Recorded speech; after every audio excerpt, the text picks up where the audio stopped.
Look, I got a testimony. I gotta tell him what God did. I'm calling God the homie. He took me out of the mosh pit. I will contest the phony. Separate demons and God's kids. I gotta spread his word, so I'ma show you who the God is. The word is my weapon. I move like a general. Everybody, and welcome to today's episode of Walk With Me. I'm your host, JJ, and it's been so good to have you listening and have you walk with us on this journey. You're joining a growing family of walkers, and it's just a great, I just feel so humbled. I feel humbled that you're listening. I feel humbled that you've joined us, and it's just all for the glory of God. It has nothing to do with JJ. And you guys could be listening to any other podcast, but you're listening to this one, which, again, I am humbled, and I thank you for. For the sponsors, I got to do this every episode, so I got to get this out of the way. So is the Creations. She's got a Tumblr. She's doing her. She just filled a huge order. It was amazing. I thank you all for patronizing and supporting her, because you support her, then you support me. This is really how this works. She had a huge order of like 10 tumblers that she had to do, and there was a matching keychains, and I think she's figured out how to make matching pens. So it's a whole great little ensemble that comes along with the order. Also, True Bars and Lyricist, I just spoke to him a few days ago. He may be moving to where I am. Hopefully, I'm still praying for that, because you always want your family close to you, your friends close to you, the people who support you close to you. It's just a natural thing. So we're gonna go ahead and get right into everything. Now, where we left off with Joseph was that he had decided to play that trick on Benjamin, but it was more than a trick. He was trying to get their attention. So let's go ahead and walk through this here. Now, Joseph wanted Jacob and his family, the rest of the family of Israel, to settle in Goshen, which is in Egypt. So he supplied his brothers with a lot of wagons and equipment to move everything. This is now after they've discovered that this is huge famine in the land, and they've been buying corn from Egypt. But not only that, they can actually come down and move into Egypt and actually be closer to Joseph, and that would actually supposed to give Jacob and Israel, the children of Israel, a higher status among Egyptians. But keep in mind, Joseph was still technically a slave, but he was an elevated slave. And so this will set the precedent for what happens, because the Bible never mentions that Joseph was released from slavery. He was an elevated slave, so anybody coming with him, his family, was going to be slaves. Maybe popular slaves, but servants nonetheless. So in Genesis 47:11 and 12, and Joseph placed his father and his brother and gave them a possession in the land of Egypt, in the best of the land and the best of Ramses, as Pharaoh had commanded. Pharaoh's the one who did that. And Joseph nourished his father and his brethren and all his father's household with bread according to their families. Here is a sort of a hidden lesson here. Pharaoh's the one that commanded Joseph to put Jacob and their family and their possessions in the best of the land. Not long after this, next thing you will read about Israel and Egypt is that Egypt has now enslaved Israel. And there's something to be said for this. And now walk with me on this, because it almost seems as if God is laying out a pattern where if someone can give you something, they can take it away from you. Someone can make you rich, they can take that away from you. Someone makes you famous, they can make you infamous. They can make you popular, they can ostracize you. And this is what ends up happening to Israel by way of Egypt. So, and how that happens is not through that particular Pharaoh. Joseph dies. Okay, he gets old, he dies, and of course now Israel is multiplying, and they're having children with the Egyptians, and they're multiplying. And by the way, this is where the Samaritans, you start seeing, this is where their lineage comes back to, the Samaritans. Okay, Joseph married an Egyptian woman. They had a bunch of kids. Those kids were called Samaritans because they were in Samaria. All right. So after Joseph's death, a new king, a new pharaoh, rose to power in Egypt, and he didn't know Joseph. He didn't care for what Joseph had done. He didn't respect Joseph.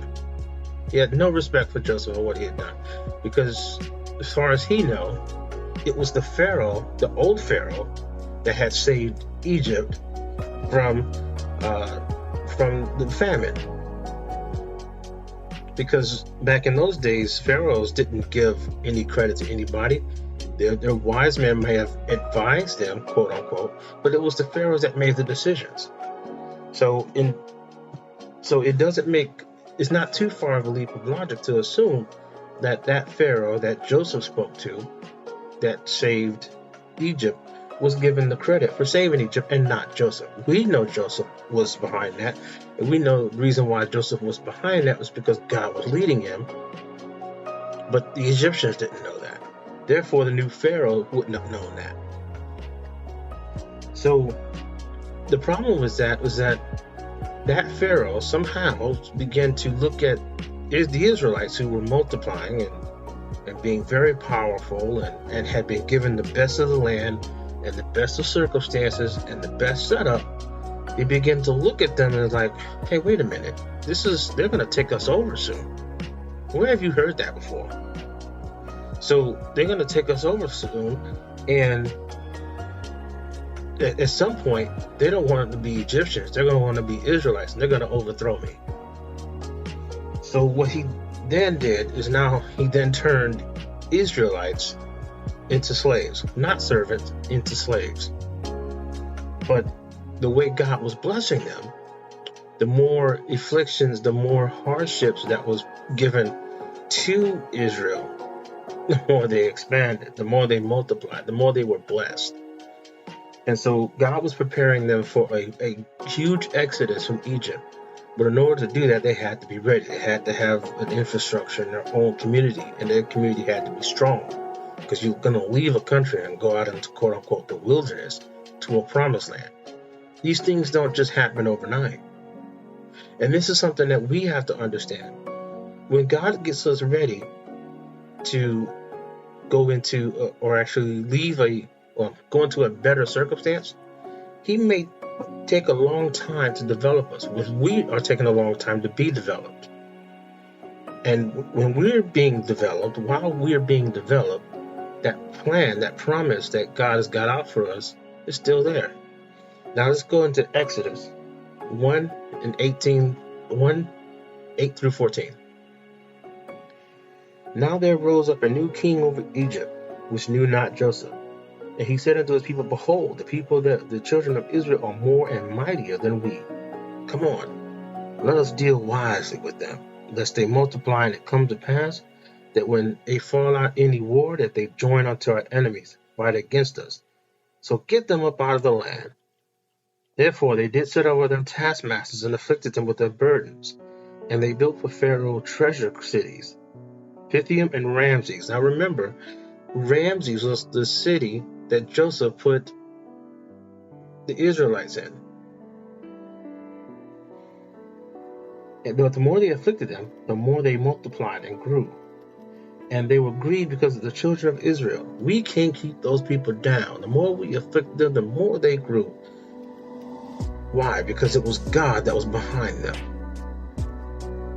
It was God that was behind them.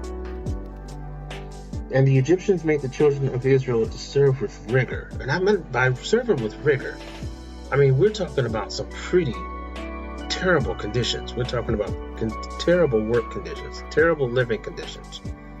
They were literally chaining them. And I mean, there's no modern day equivalent to the things that they put them through. And they made their lives bitter with hard bondage, in mortar and in brick, and in all manner of service in the field.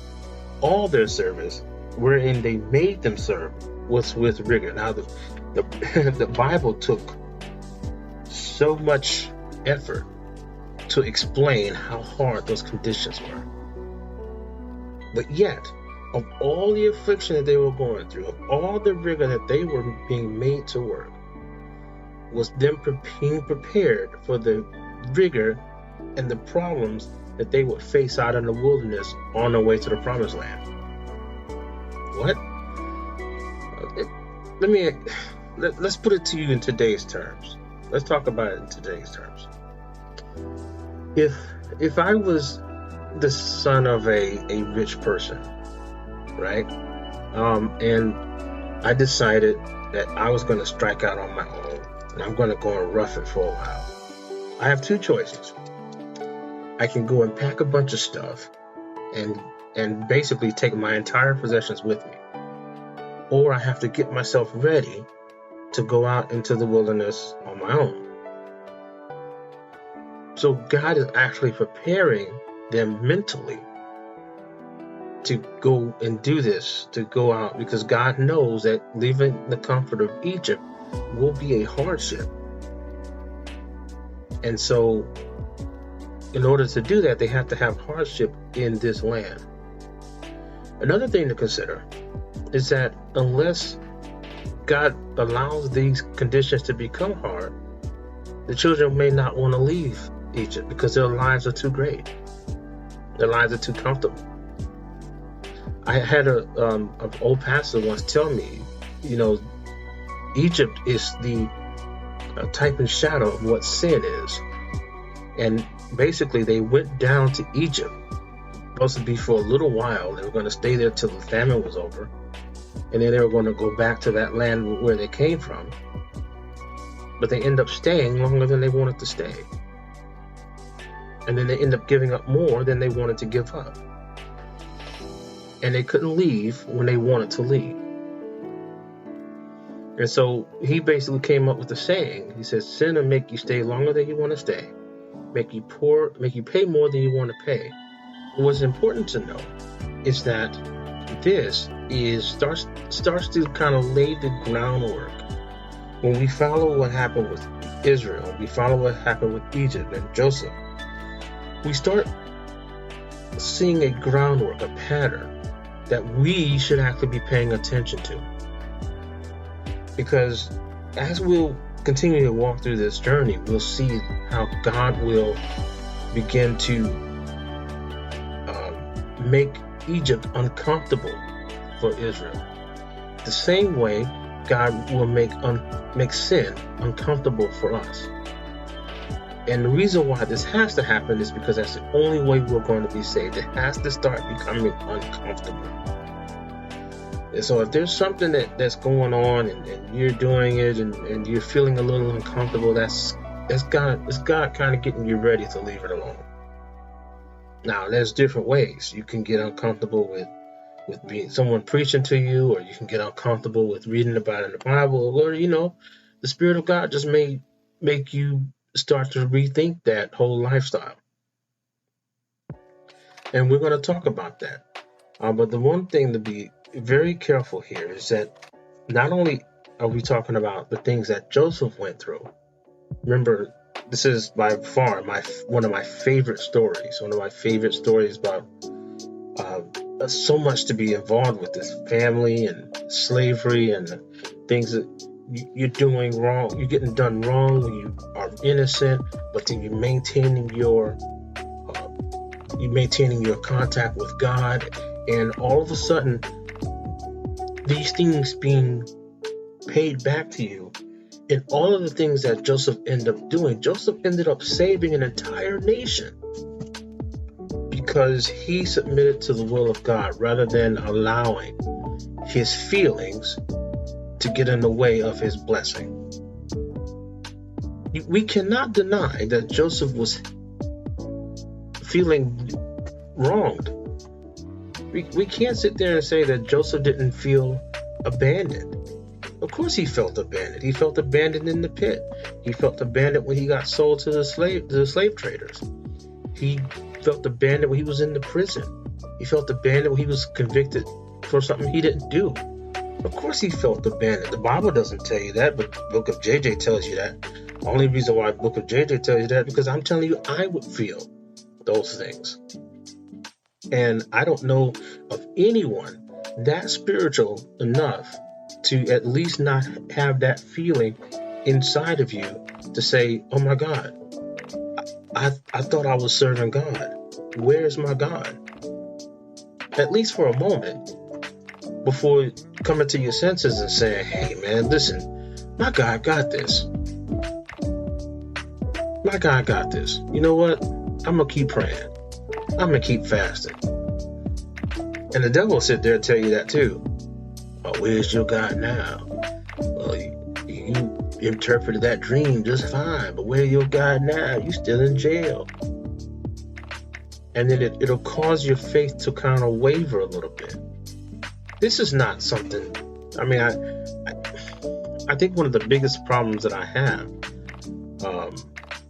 with, faith or people or faith leaders, I guess, so to speak, is that we sort of come off as if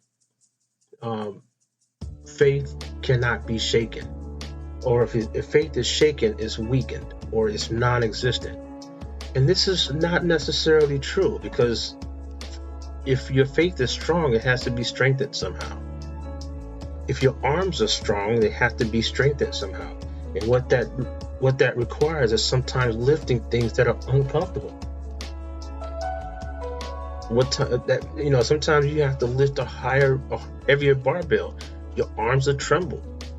Your arms will be sore. But the next time you're going to lift that barbell, it's a little bit easier to lift. And sometimes faith has to work that same way. It's got to be dark. You are going to have to rely on your faith rather than on your logic. And I'm really talking to myself here. You have to rely on your faith. Even if it doesn't turn out how I want it to turn out, when I want it to turn out, I have to understand that if God got me, God got me. And once I get to that conclusion, then I have to say, well, why wouldn't God have me? Then I know God got me, right? So no matter how dark it is, how really bad the situation is, I remember, and we're going to close it up after this, I remember losing one of the jobs that I really, really enjoyed. I really enjoyed this job. And for some unknown reason, I mean, it was technically unknown. I kind of feel like I knew why I lost the job, because I kind of wasn't towing the line like I should have, because I wanted to start having Sundays off. So, and some other reasons, I think. But what ends up happening is I lost the job, and I felt like, God, you brought me here to this place. How is it that how did you let me lose this job? And then because of that, I went through some jobs that paid like a third of what the job that I had was paying. And I'm sitting there working at night. I'm like, geez, God, what am I going to do? God, I can't. I'm not. God, this job is so beneath me. And there's a problem there. And God, this is how generally God speaks to me. So if it sounds a little rough, well, that's just how it is. It's just how it is between God and himself.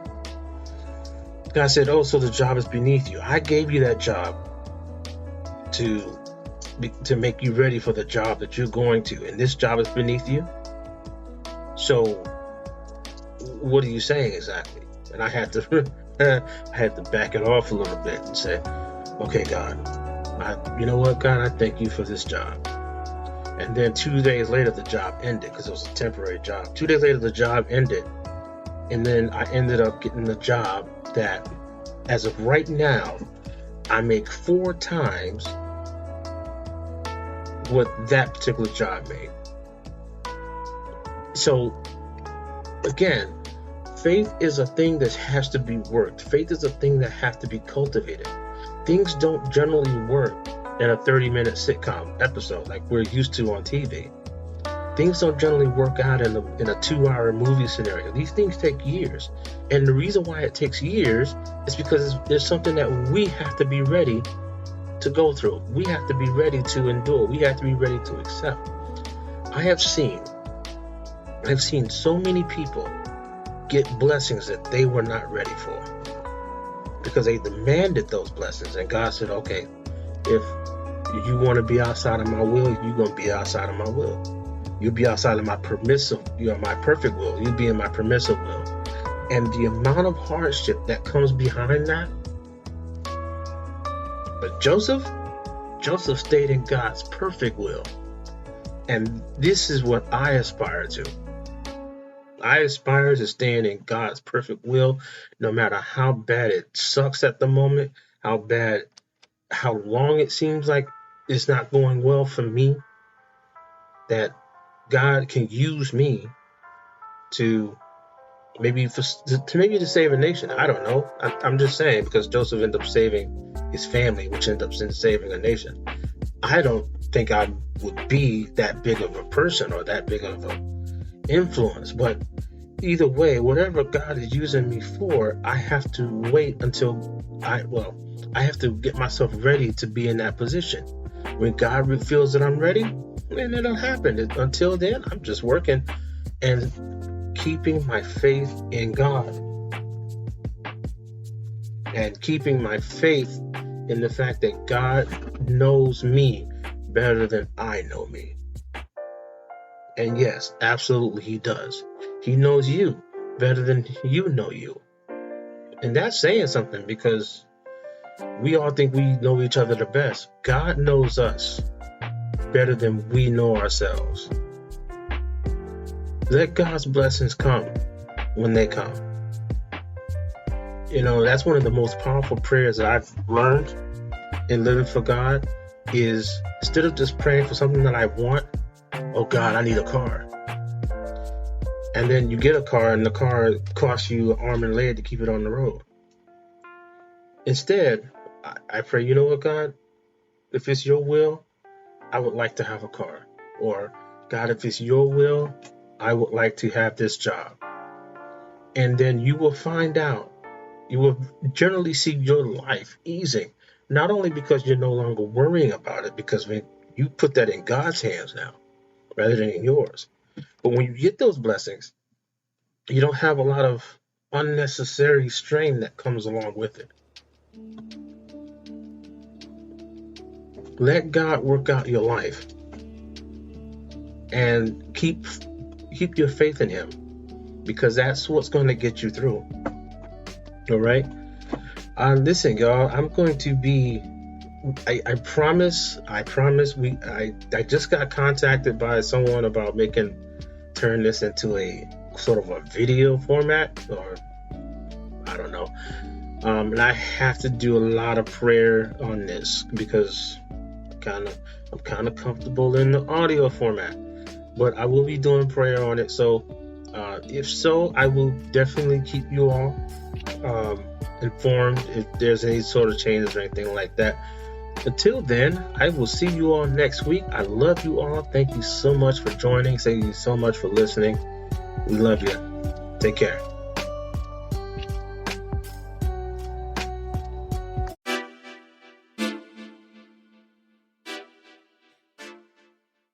Yeah.